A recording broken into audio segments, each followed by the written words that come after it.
ముందుగా అందరికీ సంక్రాంతి శుభాకాంక్షలు. అమ్మాయి ప్రేమ పార్ట్ 38. రిషి వాళ్ళందరూ లాన్లో కూర్చొని మాట్లాడుకుంటూ ఉంటారు. రిషి అందరికీ సంధ్య గురించి చెప్తాడు. అందరూ ఆలోచిస్తూ ఉంటారు. రిషి, అన్నయ్య మమ్మల్ని క్షమించండి ఈ విషయం మీకు చెప్పనందుకు. విరాట్, రిషి, మా తమ్ముడు చెల్లెళ్ళు ఎలా ఉంటారో మాకు తెలీదా? మీరు అభి వాళ్ళ ఇంటి దగ్గర నుండి వచ్చినప్పుడు మిమ్మల్ని చూసి అనుకున్నాం అక్కడ ఏదో జరిగింది అని. తర్వాత సర్యూని అడిగితే చెప్పింది. అర్జున్, ఎంతైనా మీరు పెద్దవాళ్ళు కదరా, మా నుండి అన్నీ దాచేసి మీరే బాధపడుతున్నారు. వైషు, అది కాదు అన్నా, మిమ్మల్ని ఎందుకు బాధ పెట్టడం? ఇప్పుడే కదా మీరు ఎంజాయ్ చేయాల్సింది. ఈ విషయం విని మీరు బాధపడి వదిన వాళ్ళని బాధ పెట్టి ఎందుకు అని ఆలోచిస్తున్నాం. హరి చాలా పెద్ద మాటలు మాట్లాడుతున్నారు ఇద్దరు. అన్నయ్య, వీళ్లకు పెళ్లి చేయడం మంచిది. తొందరగా ముహూర్తాలు పెట్టమని అమ్మ వాళ్ళకి చెప్పాలి. విరాట్, అవును అవును చెప్తాను ఫోన్ చేసి. అఖిల, ఏంటి మీరు, వీళ్ళు ఇంకా చిన్నపిల్లలు, అప్పుడే పెళ్ళేంటి అని రిషి తల నిమురుతుంది. రిషి, అది మా వదిన అంటే. వైషు, వదిన మన ఇంటికి వచ్చి 4 నెలలు మాత్రమే మమ్మల్ని ఇంత బాగా అర్థం చేసుకుంది. మీరు వేస్ట్, ఏంట్రా వేస్ట్ అని వైషుని కొట్టబోతాడు. సౌమ్య, అబ్బా ఏంటి మీరు అలా కొడతారు, పాపం దెబ్బ తగులుతుంది. హరి, ఏంటమ్మా మీ మరిదికి దెబ్బ తగులుతున్నదా? వాడు చూడు ఎలా ఉన్నాడు, బాడీ బిల్డర్ లాగా. రమ్య, అలా అంటారేంటి, దిష్టి తగులుతుంది పిల్లలకి. అర్జున్, హరి, విరాట్, పిల్లలా అని చెప్పి మొహం ఒకలా పెడతారు. విరాట్, రే అర్జున్, హరి వీళ్ళు వదిన మరదలు ఆప్యాయత నేను చూడలేకపోతున్నాను. ఏంట్రా ఇలా కనెక్ట్ అయిపోయారు? అర్జున్, అవునన్నయ్య, ఇప్పటికే ఇంట్లో అమ్మ వాళ్ళ గారం, ఇప్పుడు వీళ్ళు తయారయ్యారు. విరాట్, అఖిల, ఇంకా చాలా ఆపి వచ్చి భోజనం చెయ్యండి. రిషి, వైషు రండి, ఇవాళ మీ ఫేవరెట్ బిర్యానీ. రిషి, పద వదిన, ఆకలి దంచేస్తుంది. అఖిల నడుస్తూ కళ్ళు తిరిగి పడబోతూ గోడని పట్టుకుంటుంది. రిషి వెంటనే వచ్చి పట్టుకుంటాడు. రిషి, వదిన ఏమైంది? చూడొకసారి. అఖిల స్పృహ తప్పుతుంది. అందరూ కంగారుగా వీళ్ళు దగ్గరికి వస్తారు. విరాట్ అఖిలని అలా చూసి తనని చేతిలోకి తీసుకొని రూమ్లో పడుకోబెట్టి డాక్టర్కు కాల్ చేస్తారు. విషయం తెలిసి సరియు, అభి వాళ్ళందరూ వస్తారు. విరాట్ అఖిల ఫేస్ పై వాటర్ వేసి తుడుస్తూ అఖిలకి మెలకువ వస్తుంది. విరాట్, అఖిల ఏమైంది, ఎందుకు అలా పడిపోయావు? అఖిల, కొంచెం నీరసం అనిపించిందండి, అంతే, ఏం లేదు, మీరు కంగారు పడకండి.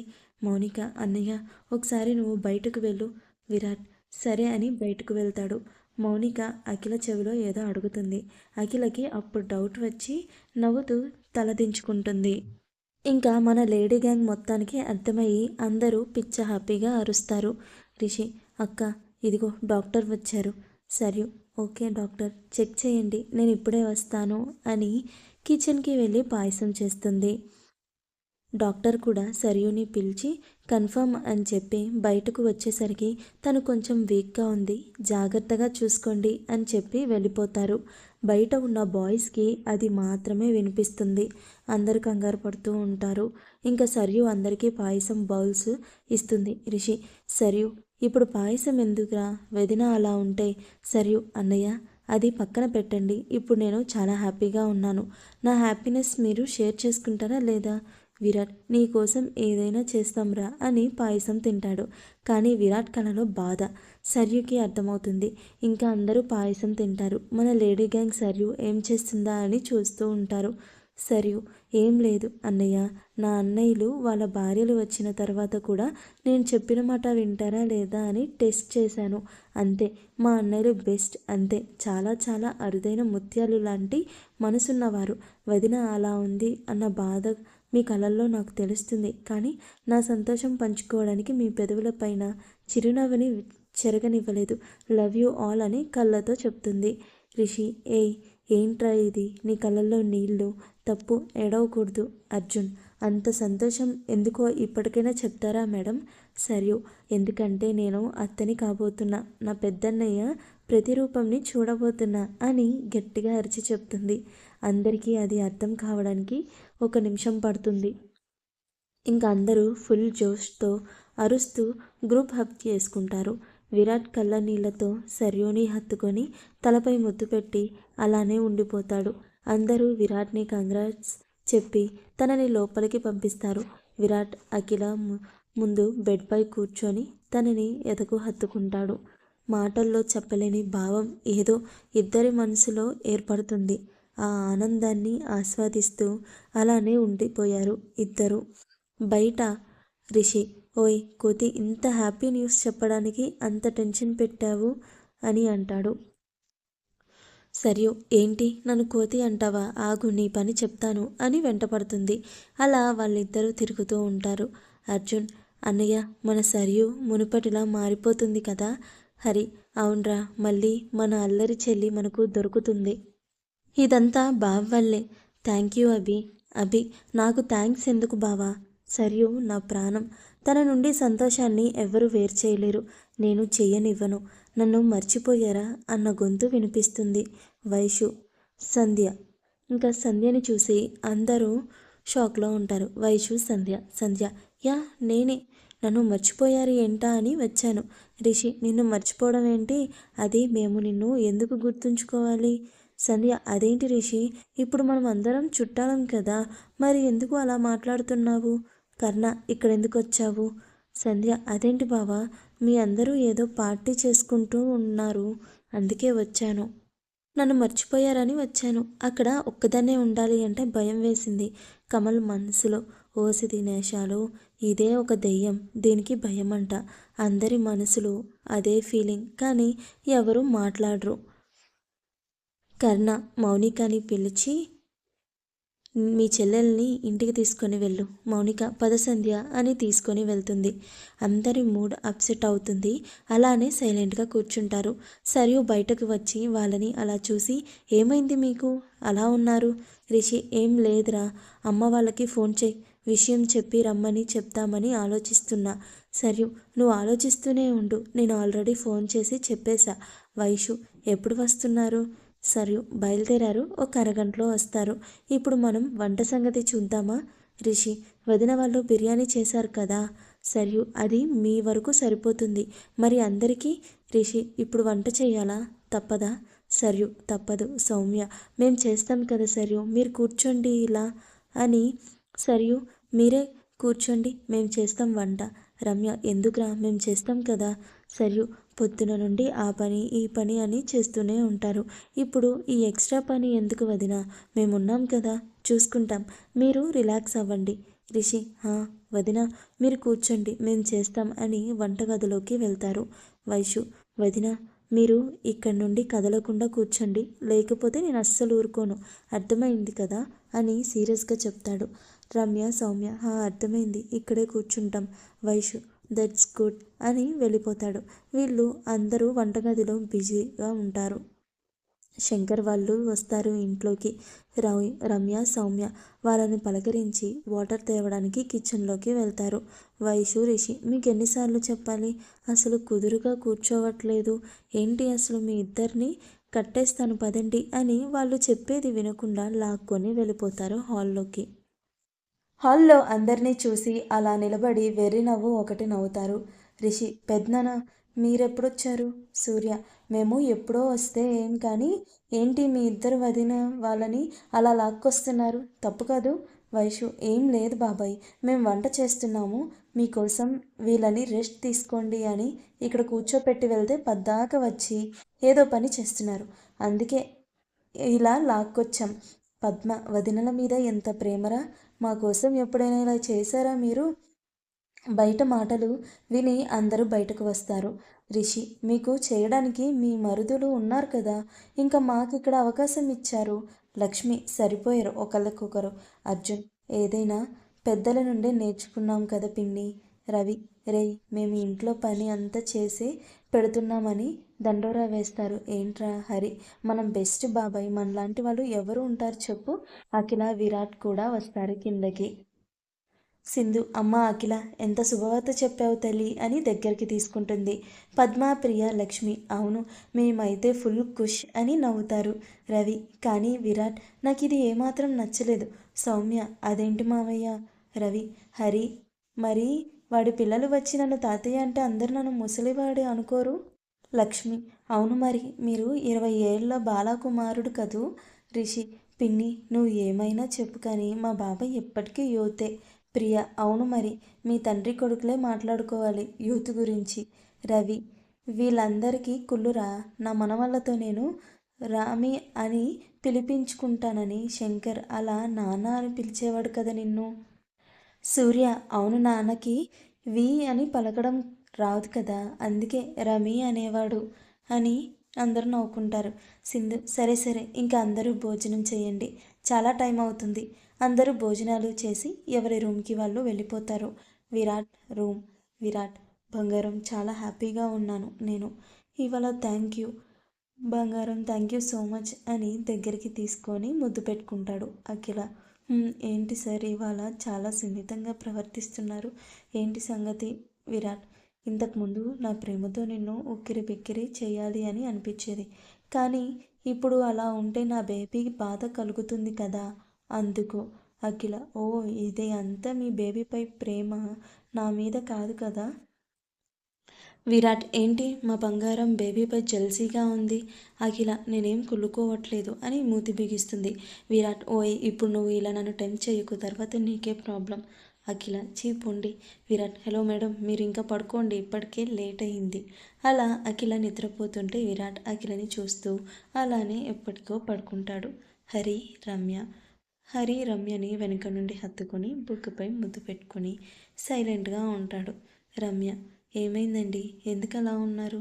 హరి ఏం లేదురా, ఈ మధ్య నీతో అసలు టైం స్పెండ్ చేయలేకపోతున్నాను కదా, సారీ. రమ్య అయ్యో నాకు సారీ ఎందుకండి, మీరు బిజీగా ఉన్నారు అర్థం చేసుకోగలను. హరి ఇంట్లో పని ఎక్కువగా ఉందారా, బాగా అలసిపోయినట్టున్నావు. రమ్య అలా ఏం లేదు హరి, మీ అందరి పనులు చేయడం శ్రమ ఎందుకు అవుతుంది, అయినా అందరూ కూడా మాకు ఏదో ఒక హెల్ప్ చేస్తూనే ఉంటారు కదా. హరి లవ్ యూరా. అర్జున్ సౌమ్య ఏం జరిగింది ఏంటి? అర్జున్ సౌమ్య చేతిని తీసుకొని మందు రాస్తూ జాగ్రత్తగా ఉండాలి కదా, మా చూడు చెయ్యి ఎలా అయిపోయిందో అని కళ్ళనీళ్ళతో అడుగుతాడు. సౌమ్య ఏమండి ఏంటిది చిన్నదే కదా 2 రోజుల్లో తగ్గిపోతుంది. అర్జున్ 2 రోజుల్లో తగ్గిపోతుందిలే కానీ ఈ 2 రోజులు నొప్పి భరిస్తూనే ఉండాలి కదా. సౌమ్య ఏముండదులే. అర్జున్ కొంచెం జాగ్రత్త ఉండాలి కదా. సౌమ్య నేను అలా చేయకపోతే సర్యూకి ఇలా జరిగేది కాదు, అప్పుడు ఇంట్లో అందరూ బాధపడేవారు కదా. అర్జున్ థ్యాంక్స్ రా, thank you so much. Soumya thanks చెప్పి నన్ను దూరం చేస్తున్నారు అర్జున్ గారు. అర్జున్ నిన్ను దూరం చేసి నేను ఎలా ఉండగలను బుజ్జి, ఆ ఊహ కూడా నేను భరించలేనురా అని హక్ చేసుకుంటాడు. సౌమ్య అర్జున్ గారు అసలు ఎవరు అలా చేసింది, మన ఇంట్లో సర్యూకి అపాయం కలిగేలా చేసింది? అర్జున్ సౌమ్య నీకు సర్యు గురించి చాలా విషయాలు నేను చెప్పకుండా దాచాను, దానికి నన్ను క్షమించు. సౌమ్య అయ్యో అర్జున్ గారు ఏంటి మీరు ఇలా అంటున్నారు, మీరు నా దగ్గర ఒక విషయం దాచారు అంటే అందుకు ఏదో ఒక కారణం ఉంటుంది అని నాకు తెలుసు. అర్జున్ సౌమ్యని హగ్ చేసుకొని సర్యు గురించి చెప్పి బాధపడతాడు. సౌమ్యకి కూడా చాలా బాధ అనిపించి అలానే అర్జున్ని దగ్గరికి తీసుకొని వెన్ను నిమురుతూ ఉంటుంది. సౌమ్య అర్జున్ గారు ఇటు చూడండి, సర్యు ఖచ్చితంగా చాలా సంతోషంగా ఉంటుంది. అభి అన్నయ్య దగ్గర వారిని ఎవరూ దూరం చేయలేరు, ఇంకా అర్జున్ అలానే ఉంటాడు.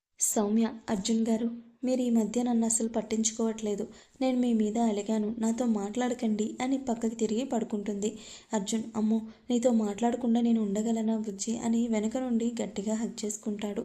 సౌమ్య అర్జున్ వైపు తిరిగి అతని మొహం మొత్తం ముద్దులు పెడుతూ ఉంటుంది. అర్జున్ అరే ఏంటి ఇవాళ మేడం గారు చాలా హుషారుగా ఉన్నారు. సౌమ్య అంటే మన ఇంట్లోకి చిన్న బేబీ వస్తుంది కదా, నాకు చాలా సంతోషంగా ఉంది, ఇంకెప్పుడు వాళ్ళని చూస్తూ వాళ్ళతో ఆడుకుంటూ ఉండొచ్చు కదా. అర్జున్ అప్పుడు మమ్మల్ని ఇంకా పట్టించుకోరు మీ ఆడవాళ్ళు. సౌమ్య మా చుట్టూ ఎన్ని జరుగుతున్నా మా లోకం మీరే కదా అర్జున్ గారు. అర్జున్ లవ్ యూ బుజ్జి అని సౌమ్య పెదములు అందుకుంటాడు. అభి రూమ్కి వెళ్ళేసరికి సరియు తనలో తానే నవ్వుకుంటూ ఉంటుంది. అభి ఏంటి ఏంజల్ చాలా సంతోషంగా ఉన్నట్టున్నావు. సరియు అభి చాలా చాలా హ్యాపీగా, మాటల్లో చెప్పలేనంత సంతోషంగా ఉన్నాను. అభి మాటలు అక్కర్లేదు ఏంజెల్, నీ కళ్ళల్లోనే తెలుస్తుంది అని హక్ చేసుకుంటాడు. సరియు ఆనందంగా అభి చుట్టూ చేతులు వేస్తుంది. వారి ఇరువురి మధ్య ఏదో తెలియని భావం కలుగుతుంది. అభి సరియుని దూరం జరిపి తన చెక్కిలిపై ముద్దు పెడతాడు. సరియు కండ్రెప్పలు వాల్చేస్తుంది. అభి ఆ కళ్ళపై ఆధార సంతకం చేసి మెల్లగా వణుకుతున్న సరియు పెదవులపై దృష్టి పెట్టి వాటిని అందుకోవాలని ముందుకు వెళ్తున్నంతలో వాళ్ళ రూమ్ డోర్ ఓపెన్ అవుతుంది. సరియు అభిలు దూరం జరుగుతుంది. అప్పుడు అభికి తను ఏం చేయబోయాడని గుర్తుకొచ్చి డోర్ వైపు చూస్తాడు. అక్కడ సంధ్య నిలబడి ఉంది. అభి ఏంటి? సంధ్య తల కొంచెం నొప్పిగా ఉంది, టాబ్లెట్ ఉందేమో అని అడుగుదామని వచ్చాను. అభి సర్యు టాబ్లెట్ తెచ్చి ఇస్తుంది. సంధ్య సర్యు వైపు చూసి ఒక కన్నింగ్ నవ్వు నవ్వుతుంది. అభి అసహనంగా చూసి బాల్కనీలోకి వెళ్ళిపోతాడు. సర్యు అభి వెనుకే వెళ్తుంది. అభి సారీ ఏంజెల్, నన్ను నేను కంట్రోల్ చేసుకోలేక అలా జరిగింది. నేను ఇబ్బంది పెట్టాను, నన్ను క్షమించు ప్లీజ్. సర్యు అభి అలా అనుకు ప్లీజ్. అభి లేదు నాదే తప్పు అని ఇంకా ఏదో చెప్పబోతున్నా అభిని సర్యు దగ్గరికి లాక్కొని అతని పెదవులు అందుకుంటుంది. అభి ఒక్క క్షణం షాక్ అయ్యి సర్యు కళ్ళల్లోకి చూసి తను కూడా ఆ మధుర క్షణాలను ఆస్వాదిస్తున్నాడు. సర్యు మునివేలపై నిలబడలేక అవస్థను చూసి అభి సర్యు నడుం చుట్టూ చేతులు వేసి తనని ఎత్తుకొని గట్టిగా హత్తుకొని ఆ ముద్దుని అలానే కొనసాగిస్తాడు. అలా వాళ్ళు ఎంతో సమయం ఉన్నారో వాళ్ళకే తెలీదు. ఇద్దరికి ఊపిరి తీసుకోవడానికి భారంగా ఉన్నప్పుడు ఒకళ్ళని ఒకళ్ళు వీడి అలానే హత్తుకొని ఉండిపోయారు. అభి సర్యు భుజంపై ఉన్న పుట్టుమచ్చ చూస్తాడు. ఎన్నో రోజుల నుండి తనని ఊహిస్తూ ఉన్న ఆ పుట్టుమచ్చ తాకాలి అని ఉన్న దగ్గర కాలేని సమయం ఇప్పుడు వచ్చింది అని ఆనందిస్తాడు. ఆ చర్యతో సరియు అభిని ఇంకా గట్టిగా హగ్ చేసుకుంటుంది. అభి సరియుకి ఇబ్బంది కలుగుతుందేమో అని తనని అలానే ఎత్తుకొని వెళ్ళి బెడ్పై పడుకొని సరియుని తన ఎదపై పడుకోబెట్టుకొని తనకి జో కొడుతూ పడుకోబెడతాడు. అందరూ లేచి వారి వర్క్స్లో బిజీ అవుతారు. అర్జున్ అందరికీ మెసేజ్ చేస్తాడు. అందరూ ఏం లేనట్టు జాగింగ్కి అని పార్క్కి వెళ్ళి అక్కడ మీట్ అవుతారు. విరాట్, హరి, రిషి, వైషు, అభి, కర్ణ, కమల్, కిరణ్ అందరికీ ఏం అర్థం కాదు. కానీ అర్జున్ ఫేస్ చూసి మ్యాటర్ సీరియస్ అనుకుంటారు. విరాట్ అర్జున్ భుజంపై చేయి వేసి అడుగుతాడు. ఏం జరిగింది అర్జున్, ఎందుకు అలా ఉన్నావు? అర్జున్ విరాట్ని హగ్ చేసుకొని బాధపడతాడు. అక్కడ ఎవరికీ ఏం అర్థం కాదు అర్జున్ అలా ఎందుకు ఉన్నాడు. హరి అర్జున్ భుజంపై చేయి వేసి ఏం జరిగింది అర్జున్ అని అడుగుతాడు. అర్జున్ విరాట్ని వదిలి చెప్పడం మొదలు పెడతాడు. అర్జున్ అన్నయ్య నిన్న రాత్రి అని చెప్పడం ప్రారంభిస్తాడు. నేను మీకు చెప్తా. నైట్ అందరూ తినేసి రూమ్స్కి వెళ్ళిపోతారు. సరియు, రమ్య, సౌమ్య అన్నీ సర్దుతూ ఉంటారు. ఈలోపు బయట కుక్క అరుస్తూ ఉంటుంది. సరియు ఇవాళ లేట్ అయింది కదా బ్రూనోకి అన్నం పెట్టడం మర్చిపోయాం వదిన. సౌమ్య అవును సరియు, పాపం దాన్ని పట్టించుకోలేదు. సరియు సరే వదిన, నేను దానికి ఫుడ్ పెడతాను అని వెళ్తుంది. సౌమ్య బ్రూనోకి ఫుడ్ పెట్టే బౌల్ చూస్తుంది. అది బాగా విడిగా కాలినట్టు కింద ఎర్రగా కనిపిస్తుంది. సరియు ఆ బౌల్ని చూసుకోకుండా దానిని అలానే పట్టుకోవాలి అని కిందకి వంగుతుంది. సరియు గిన్నెను పట్టుకుంటుంది అని అనుకున్న టైంకి సౌమ్య ఆ బౌల్ని పట్టుకొని అది కాలుతున్న ఆ బాధని అలానే పట్టి బిగువన దాచి నేను పెడతా సరియు, నువ్వు వెళ్ళు, ఇప్పటికే లేట్ అయింది అని సరియుని పంపించేస్తుంది. తర్వాత వేరే బౌల్లో బ్రూనోకి ఫుడ్ పెడుతుంది. అర్జున్ చెప్పడం ఆపేస్తాడు. విరాట్కి కోపం కట్టలు తెంచుకుంటుంది. విరాట్ని అలా చూసి అందరికీ ఒక్క క్షణం భయం వేస్తుంది. అందరి పరిస్థితి అలానే ఉంటుంది. కానీ ఇప్పుడు ఏం చేయాలో ఎవరికీ అర్థం కాదు. రిషి అన్నయ్య ఇప్పుడు వదినకి ఎలా ఉంది? అర్జున్ చెయ్యి బాగా కాలిందిరా, మందు రాసి డ్రెస్సింగ్ చేశాను. ఆ పెయిన్కి కొంచెం ఫీవర్ వచ్చింది. ఒక టాబ్లెట్ వేసి పడుకోబెట్టి వచ్చాను. అందరికీ చాలా బాధగా ఉంటుంది.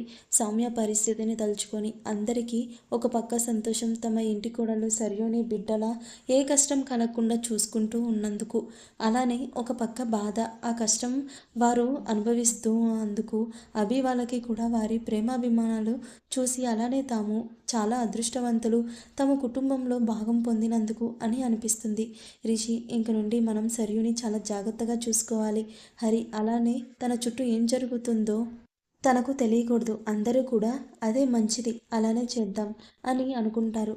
అభి ఏం మాట్లాడకపోవడం చూసి విరాట్ ఏంటభి అలా ఉన్నావు అని అడుగుతాడు. అభి ఇదది అంతా నా వల్లే కదా విరాట్, నేను మీ లైఫ్లోకి రాకపోయి ఉంటే మీరు ఫ్రీగా హ్యాపీగా ఉండేవారు కదా. విరాట్ లేదభి అలా ఎప్పుడూ అనుకోకు. నువ్వు మా లైఫ్లోకి వచ్చినప్పటి నుండి మాత్రమే సరియు మనస్ఫూర్తిగా నవ్వడం మేము చూస్తున్నాము. తన కళల్లో ఆనందం చేస్తున్నాము. నువ్వు ఎప్పటికీ నిన్ను నువ్వు నిందించుకోమాకు అర్జున్. అవునభి, అలా ఎప్పటికీ ఆలోచించకు. వైషు, అన్నయ్య ఇంకా వెళ్దాం పదండి. వదిన ఎలా ఉందో తనని హాస్పిటల్కి తీసుకుని వెళ్దాం. అందరూ ఇంటికి వస్తారు. ఇంట్లో అడుగుపెట్టగానే సరియు, అర్జున్ అన్నయ్య అసలు నీకు బుద్ధుందా అని అందరూ ఏం జరిగింది అని ఆలోచిస్తున్నారు. అర్జున్, ఏంట్రా, ఏమైంది? సరియు, అయినా నీకు నైట్ పాలు తాగే అలవాటు లేదు కదా, మరి వదినని పాలు తెమ్మని ఎందుకు అడిగావు?